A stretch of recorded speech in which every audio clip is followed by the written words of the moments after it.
everyone! Welcome to Lauren's Scraplot. My name is Lauren Urbonis, and you have found my entry into the Great North American Stamping Show. It is Season 7, Episode 8 this week, and I am going head-to-head with Lisa, Jodie, and Julie to gain your votes for our projects this week. Congratulations to Lisa for taking the cake last week for her amazing home decor piece, and I hope that you guys are ready to watch and enjoy 4 submissions from this week. So our competition task is to take page 42 of the mini catalog and recreate one of the cards on this page. Now I decided to use an online exclusive product. This is called the Modern Christmas Suite. So I used the Ornamental Christmas stamp set. I used some of the dies, and then here's what I have left of the designer series paper. I know you're already drooling because it is stunning. So I did not copy one of these exactly, but I loved the idea of taking a 12 by 12 sheet and using both the front and the back for a purpose on my card, as well as the idea of basically maximizing a full 12 by 12 sheet into multiple cards. I also then chose a few of the techniques that Stampin' Up! Is showing on this array of products. So this is, of course, the Autumn Tool Suite. We're not using that today, but I loved that they showed you how to color on designer series paper. They use designer series paper as the focal points on a few of them. And then they used some gold and copper foils to bring those papers to life. So that's what I chose to do today when I created this fun little card. So let me show you how to do it. It's very, very simple, but it is very fun and slightly satisfying when you see how easy it is to color on paper. So let's get the base of our card out of the way. That's going to be the simplest thing to do. And so I'm going to move that to the top corner and start with a piece of basic black. This is 4 1/4 by 11, and I've put a score mark in the middle at 5 1/2 so that my card opens to the side after I burnish it, of course, like so. Open, closed. On the inside of our cards, we always like to have something to write on, so let's add that right now. I have a piece of basic white. This is going to be 4 by 5 1/4. And if I ever go too fast for you and you lose the measurement, I have listed those all in the description for you, as well as some information on how you can connect with me for my newsletter and for my YouTube channel, because I post videos on Tuesday evenings too. And even if you're just wanting to say hi, drop me a note. I'd love to connect with you. And yeah, you can craft with me anytime. I'm in Canada here, so lots of fun things to be had here. And then of course the other ladies are in the States, so if you need a demonstrator down there, you're going to grab one of their information pieces. Okay, white, done. I wanted to use that stamp set because it was fun and I actually wasn't really using it anywhere else. So I decided to grab my Memento Black and that lovely, lovely pine tree. I was tempted to emboss this in gold, I'm not going to lie, but just for the sake of ease, I'm going to put it in black, keep that modern Christmas look. It just brings it to life. It's so easy. Okay, now for the front of your card. So here, I brought in a piece of, this is chipboard. It comes in the back of all your cardstocks. I brought this in just for you to visualize kind of what a 12 by 12 piece of paper would entail. So what I have done is I'm taking 2 pieces from that paper, but the fun thing is with this card is you could actually fit 1, 2, 3, 4, 5. You could fit 5 of these card fronts out of this, and then you could fit 1, 2, 3, and then you'd need to use this space 4, 5, and it leaves you with 1 extra strip. Let me give you the measurements for the pieces we're using.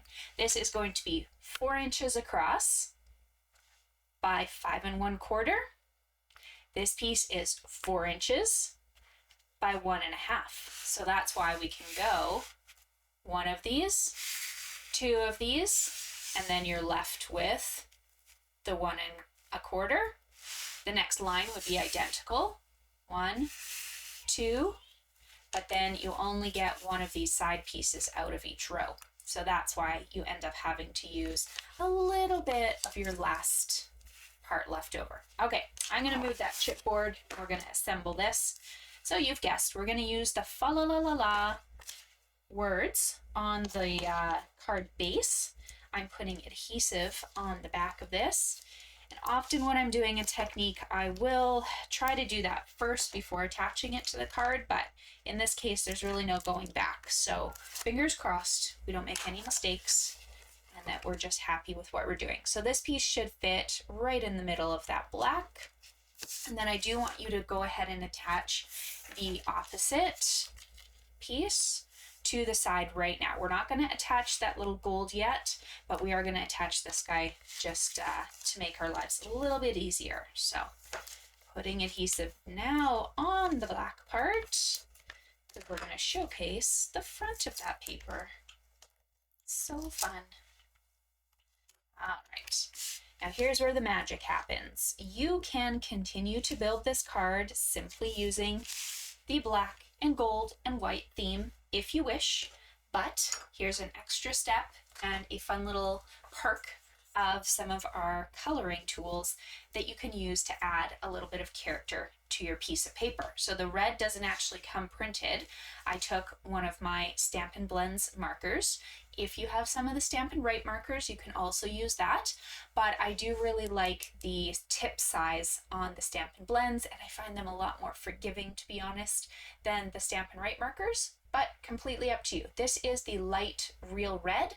You could also use a cherry cobbler of light or dark, or the light. If you want something that looks a little bit more gold, maybe choose the pecan pie. Play around with it. You could do that just on a scrap section of your paper. You cannot do it on the back of this one, however, because they do bleed through. So let me focus you a little bit, and we're going to pick just a couple fa la la la las to trace over with our marker. So this will take a few moments of your time, but because it's a black background, you don't have to be precise and perfect. It's going to be a lot of potential, I guess, forgiveness in this technique. Nobody else is going to notice, but it does just change the look of your card completely when you add a little bit of color. So it's up to you how much you do. I thought it was fun to kind of add one every couple rows and just, you know, put a little character into my card. Shaded spruce would also be a really beautiful color that goes with black and gold and white very nicely. So that's another option for you. And you can see how easy it is just to add color onto your designer paper with that marker there. Okay, one last one here. Add this guy over here. So some of the other patterns in there, you could, you know, fill in some crisscrosses on the gingham sheet. You could add a shadow around the polka dots. You can pick a completely different paper package if you want as well, but I just thought this kind of screamed needing attention with these words. So there we go. Change the look. Now I'm just going to decorate. So what I did is I wanted a few gold focal pieces to, you know, give an ode to that catalog with their gold features. So I've cut myself a strip of gold that's 1/4 by 4 inches. It's going to go right here if you haven't guessed. And then this is just to bring a little life to the background of my imagery. So this is a 1.5 by 3 inch rectangle. You could emboss this piece if you wanted to add a little bit more life, but I'm really trying to be good. I'm trying to do a simple card, a little simpler card. I know you're probably saying you're a liar because look, you used a die on this one, but you could use a circle punch too. You don't have to use the stylish shapes dies. Okay, I'm really trying. But Christmas is just, I love wowing people. I love spoiling them with the cards that they're receiving. Not that I don't for birthdays and whatnot too, but I have to use some bling because it's here. Okay, so that piece went on flat, just with some, I have the 1/8 double-sided tape, if you don't use some glue. This gold piece is going to get popped up on dimensionals, so you can add those. Make sure it's well supported because we are putting a little bit of weight on top of it. And if you were wanting to emboss it, you would do that before adding it to the card here. A embossing folder that would look sharp would probably be the Forever Plaid or Timeless Plaid, the plaid embossing folder that's currently available now. Or you could even use the Gently Falling Leaves one. I think that would look quite nice as well, but it's winter, so let's use the plaid.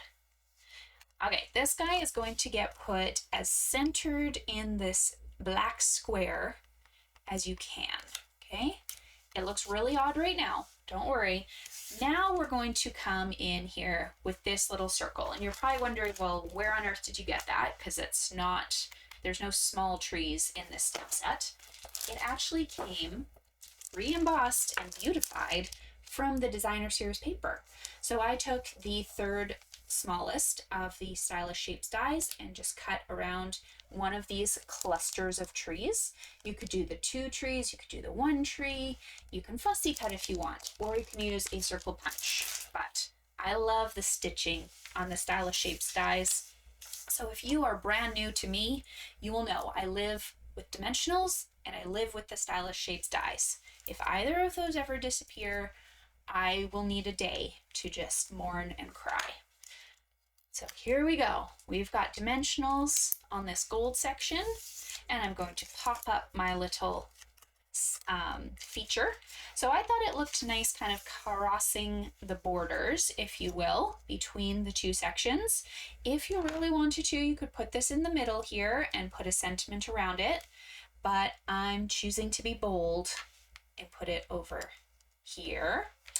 Next, we need a sentiment. So, of course, you could grab that great stamp set that we have, the Ornamental Christmas. You could stamp one of these sentiments in gold, emboss it, and then fussy cut it because there's no die to go around it.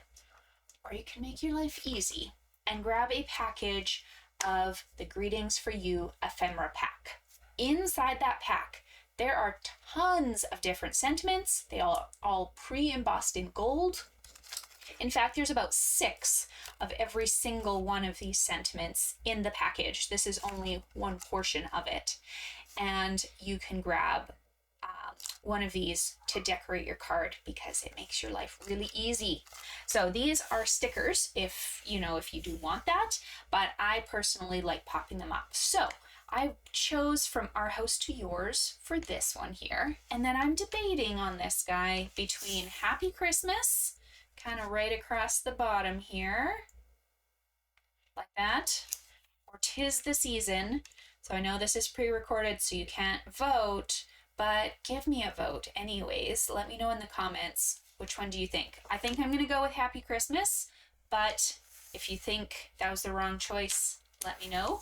I'm putting mini dimensionals on the back of this guy, and we're going to pop that onto our card. Very edge of the word happy is going to kind of come across the trees, so don't worry about putting a dimensional there, but everything else can have one. And it's going to go just right across the bottom of this gold line here. Happy Christmas. I am quite happy with that. Look how pretty it is. I love it. Okay, I really would appreciate if you guys could give this video a like and or a comment. Consider subscribing to my channel because then you'll see all the videos. But make sure to go and check out Lisa, Jodie, and Julie's videos because I am sure they're going to blow your socks off this week too with a recreation from our very, very fun page 42 in the mini catalog. Thank you guys so much for joining me. I hope you have a great rest of your week. Bye.